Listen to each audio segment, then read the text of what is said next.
Hey guys, Matt here. This is my review of Indiana Jones and the Dial of Destiny, or Indiana Jones 5. This movie is directed by James Mangold, who previously directed 310 to Yuma, Copland, and Logan. This movie stars Harrison Ford, Phoebe Waller-Bridge, and Mads Mikkelsen. The plot of this movie takes place in the 1960s. We find our favorite archaeologist, Indiana Jones, reunited with his goddaughter, Helena.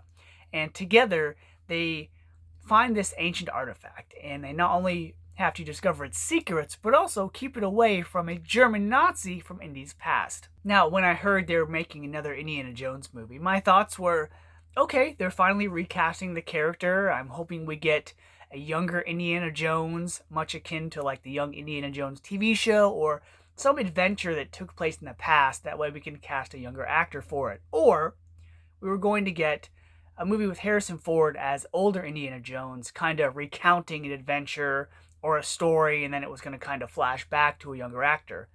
Well, when I found out that Harrison Ford was coming back as Indiana Jones, I was a little worried, but my only hope was that I wanted this movie to be better than Kingdom of the Crystal Skull.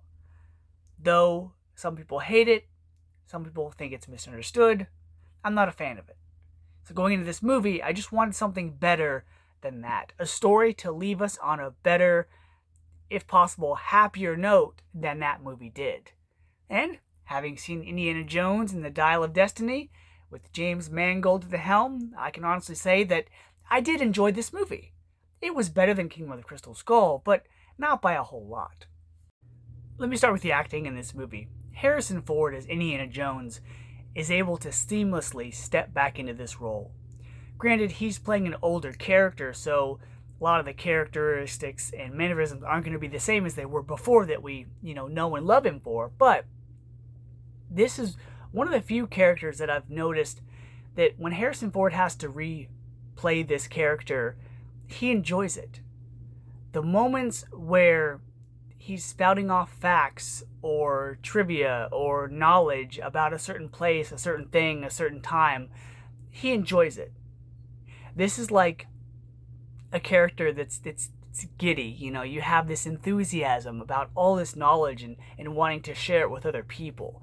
This is a character that enjoys what he does, and that's one thing I've always liked about Indiana Jones is it's almost like the Doctor version of him is like Bruce Wayne, and the Indiana Jones persona is like Batman, where that's who he really is. When he's not stuck inside a classroom having to teach kids that probably don't care about what he's passionate about, the Indiana Jones side of him is when he really comes out. And that's one thing I really enjoy about this character as opposed to like Nathan Drake in Uncharted or Benjamin Franklin Gates in National Treasure is, yeah, it's nice to hear them spout off all their knowledge and try to teach others, but Indiana Jones to me has always been one of those characters that enjoys what he does, and he's always determined to do what's right, whether something belongs in a museum or whether he's trying to save those he cares about. I've always liked how determined and passionate Indiana Jones is.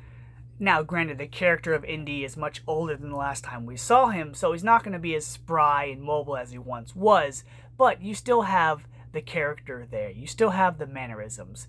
Now, he's not able to do as many jumps, leaps, whip snaps, and what have you, but it's okay, because this is an older version of the character.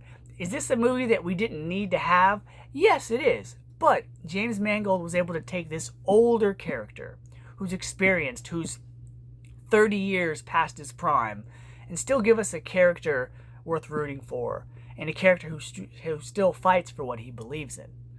Now, the co-star of Helena Shaw, played by Phoebe Waller-Bridge, I was not the biggest fan of this character, only because she's not very likable. Granted, there's kind of a change in character and an arc to her later in the film, but I feel like the only reason we were rooting for this character, if you can call it that, is because she's the only character that is a friend or relative with Indy.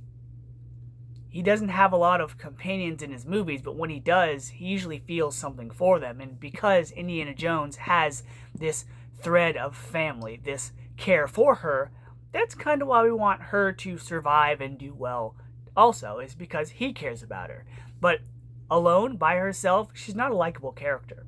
There's another third character in this movie named Teddy, who's a child, but because he's been under Helena's umbrella for most of his life, he's also kind of been corrupted, and his motivations are not pure. They're actually of greed. And so he's another character that, yeah, they could have made likable, like Short Round in the second indie film, but here also, he's not very likable. He's a child, so I guess that's why we want him to survive and do well, but aside from that, you don't really care about him.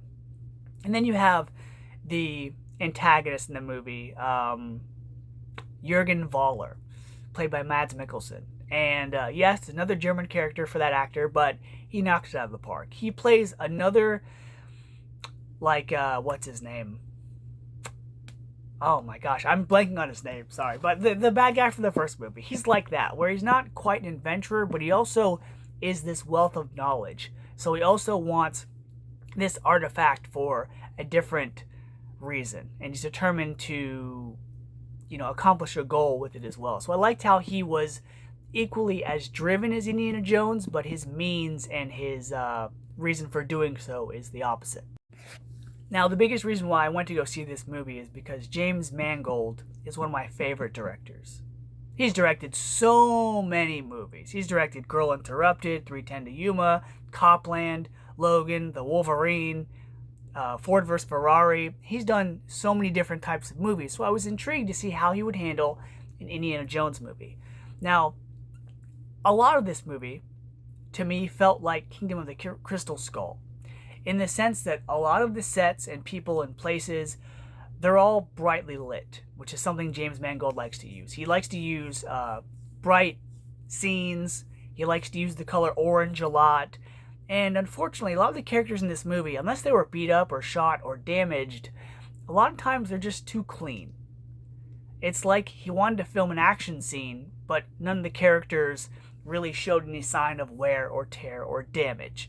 It was just, hey, they're the main stars, we have to keep them clean and pretty, and Kingdom of the Crystal Skull, to me, did that. It just, the characters were there, but they didn't feel real because everything was too clean, everything was too neat. So, that's the vibe I got from this movie. However, James Mangold does do something in this movie that he does in a lot of his other movies.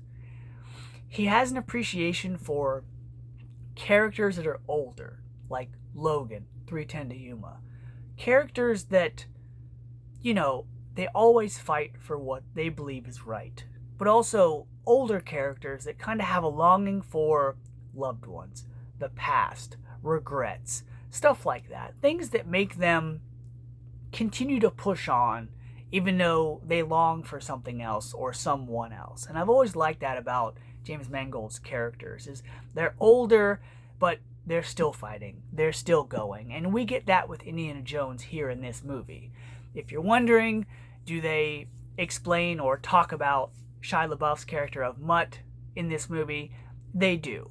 But they help flesh out this Indiana Jones character, because for the first act of the movie, you kind of feel like this version of Indy is like Luke Skywalker in the sequel trilogy. Just a guy that's older, disgruntled, given up, and not really driven to pursue his goals. Well, James Mangold takes that type of character and gives Indy a reason to drive and push forward. And the classic Indiana Jones music is also back this time around, and this movie was enjoyable. It was a globe-trotting adventure. There were a couple cameos in this movie that made it feel like it was still in the Indiana Jones universe. A couple characters show up. It's nice to see them. Granted, because Indiana Jones is an older man, it's kind of weird seeing him in certain situations where technology has advanced since the 1930s, or he has to do things that causes, this old man to move a little faster, to hustle, to, do all these things that make him a little out of place, but it still feels like it's in the Indiana Jones universe. Yes, he moves a lot slower than he did in Kingdom of the Crystal Skull, but the character is still there, and so is his reason for doing things. Now, the bad guy in this movie, once again, is a Nazi, like in most of the other movies. But I'm okay with that, because that's kind of the Indiana Jones thing. Speaking of Indiana Jones things, the first 15-20 minutes of this movie are, hands down, the best of it. because we get to see a younger Indiana Jones. Granted, he doesn't move as spry and as quick as he does because it's just motion captured on his face, but still, it feels like an old indie adventure, a lot like Last Crusade, the beginning of that movie. It gets to show us an older story of Indiana Jones, which I like to see. So, because we're dealing with an older Indy here, he doesn't move as fast. His adventures aren't as quick, aren't as, life-threatening, but he's still working towards something that he's passionate about. And the third act of this movie, like the other movies, has a gross out scene that makes you go, ugh, but also it has a supernatural element to it. And this one was special because as an archaeologist, what Indiana Jones experiences is a dream. Not only for his character, but also archaeologists are people that appreciate, study, explore, and love history. And I really felt happy for Indiana Jones experiencing what he did, because if you think about the character, he's lost so much of his life that he finds himself in a moment where he's almost brought to tears because he's where he belongs. It's funny, he always says that this item or that item belong in a museum. Well, there's a moment where Indy is where he belongs. And that moment was really moving. And then the third act of the movie, you get a nice callback to one of the Indiana Jones movies, and you get a nice wrapped up ending to the character. So, was this the Indiana Jones movie that we all wanted? No, it wasn't. But considering this is an older Harrison Ford, this is an older Indiana Jones, this is probably the best story that we could have gotten without it completely jumping the shark and being completely ridiculous with it being 2023. So because of that, because the music was there, the characters were there, the sets were there, and it felt like an Indiana Jones movie just in a world in which we get Uncharted and National Treasure and Tomb Raider as well, it still fits. It's not going to be for everybody, but for Indiana Jones fans, it works. So because of that, I'm going to give Indiana Jones and the Dial of Destiny a B. So until next time, guys, see ya.